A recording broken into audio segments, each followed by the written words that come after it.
Age of Mythology Retold have shared a first official look at gameplay on the Xbox podcast this week, and not only does it look incredible, but if you look a bit closer, it answers some of our questions from the initial announcement from a few months ago. Let's get into an analysis of the gameplay footage.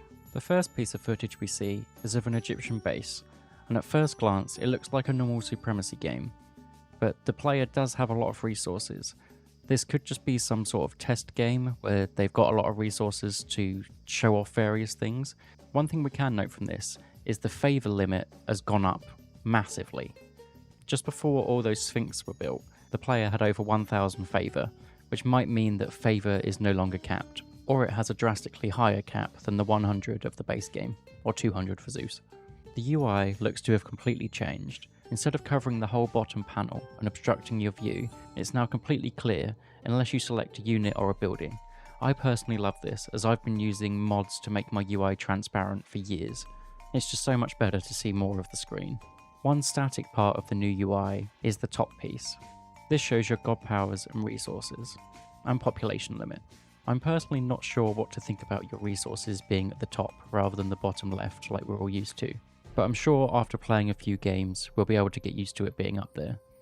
I feel it probably does add to the minimalist look if there's nothing down the bottom unless you click on something, but we'll have to see how that goes. A new addition to the top UI is this circle in the middle which shows what age you're in, and while advancing to the next age you can see a progress bar which circles this. From an aesthetic point of view, I think this looks really nice, but I'm not sure if it has a function past just looking nice. A feature mentioned in the podcast is villager priority.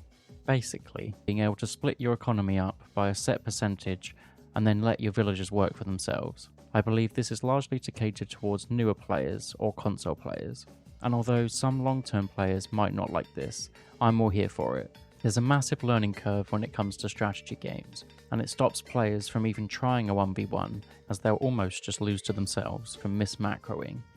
This new villager priority system is here to essentially take away that problem and let newer players get to the funnest part of the game. I have friends that don't play Age of Mythology very often, but when they do come back to the game, it's very hard to play just a casual game if you don't know the build orders. So something like this villager priority system would be perfect for players like that. And from what I've seen of auto-gathering from other Age games, the villagers are not as efficient as a real player on top of their economy, and the villagers stand there for a second before they make their decision. I'm assuming similar would apply here to the Retold engine, as if it was too strong, everyone would just use this auto feature and there'd be no point manually macroing anymore. I've also noticed there's no sign of auto queue so far, which does kind of go against the villager priority system with helping the new players. Maybe there'll be some sort of feature where if you turn villager priority on, you'll also get auto queue, but it's hard to know at this point. It might look strange not auto queuing villagers, but it is also possible to play the Titans like this. Nobody does, but you can individually queue units or select groups of 5 units with shift.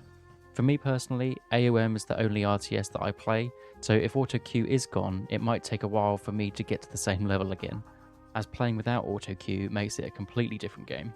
If we zoom in on the temple UI, it looks like hotkeys are not only for units anymore, but also for upgrades. This is just a small quality of life change, but it could really save you some time, especially if there's eco upgrades that you always get. Being able to hotkey to the building, hit your hotkey for the upgrade, and then get back to the action slightly quicker than you would normally. We then got treated to some footage of the campaign, specifically the mission Isis Hear My Plea, which is one of my most played missions in recent time, as this is the one I've spent quite a few hours trying to get the speedrun world record on. In the speedrun, Amanra can essentially run to the end, but if you play the game normally, you're granted lots of myth units from Isis.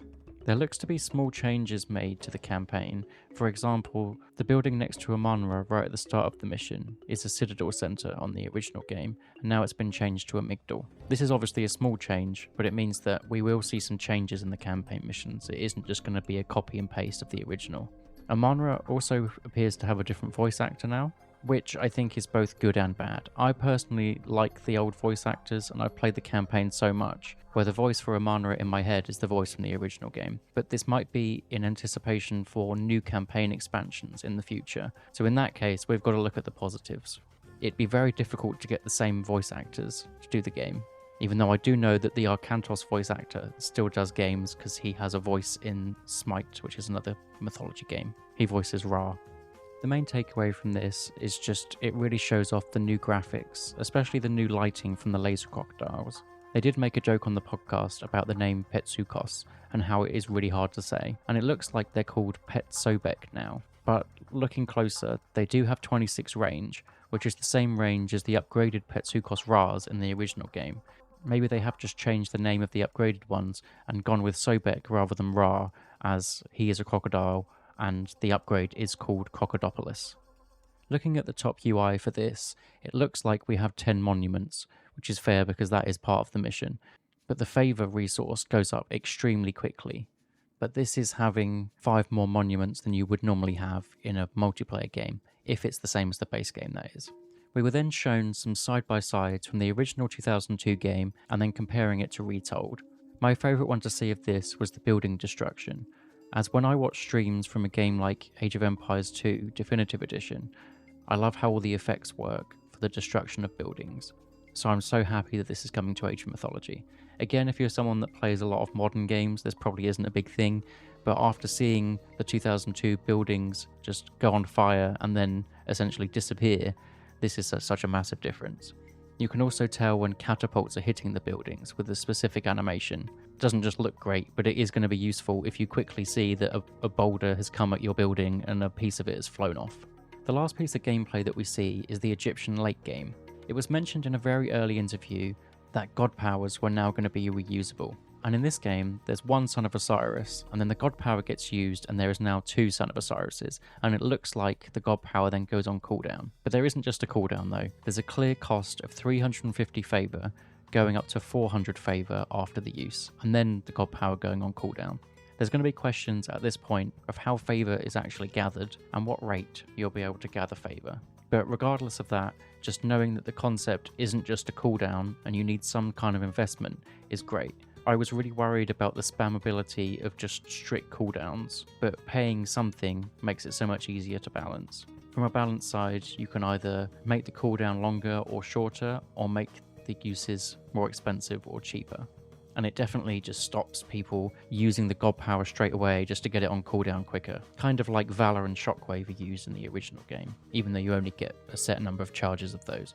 During the podcast, a Wonder Age was also mentioned, where you get cheaper god powers. This could end up with some crazy team games, but it would involve everyone getting a Wonder, which probably isn't going to happen. But this is way more exciting than a 10-minute cooldown where loads of walls are built around and you just can't get to the Wonder, let alone kill it in 10 minutes. We also don't know if the countdown will still be there, so we'll have to see, but I would assume not if the gimmick is going to be lots of god powers instead. If the prices and cooldowns are really short, maybe we could see multiple Son of Osirises and multiple Nidhogg's as well, which would be pretty broken, but then so would multiple Earthquakes on a short cooldown and very cheap as well. We see the Egyptian player storming the Norse base, and it looks like the Norse heroes are building up a Titan Gate. I remember from an early screenshot that it looked like there was another kind of Norse hero, but in this one it does just look like there's hearses building up the Titan Gate. And from that same screenshot there was a building that we didn't recognise, and it was thought that maybe this is just for the campaign. But from this screenshot we can say that it is more than likely for multiplayer. We have no idea what's going to be built in this, whether it's another type of armory or something to build units out of, or something that shoots arrows, but it didn't look like it shot arrows in this. But we know that that building is an extra building for the Norse. Finally, before the podcast ended, they showed a quick glimpse at the new portraits. So this is, if you buy the premium version of Age of Mythology Retold, you get access to the old portraits pack, which essentially is just bringing the old portraits of the gods from the original game and extended edition to Retold. While it isn't great that you're basically having to pay for old artwork, it does look like the pictures have been upscaled and they do look really nice, and this is definitely what I'm going to be rocking. The only part of this that I am worried about, what if they bring out new gods, new god packs, and you have the old artwork on? Does that mean that all the originals are going to have the old artwork and then you just have the new artwork for the ones that don't have it? Or are they going to make an old style artwork for the new characters? I hope it's the latter, but I doubt it, but it might look a bit out of place. But again, it's something that we're going to have to see. But these are my takeaways from the Xbox podcast. I'm so glad we got to see some gameplay of Age of Mythology Retold, and I'll see you in the next one.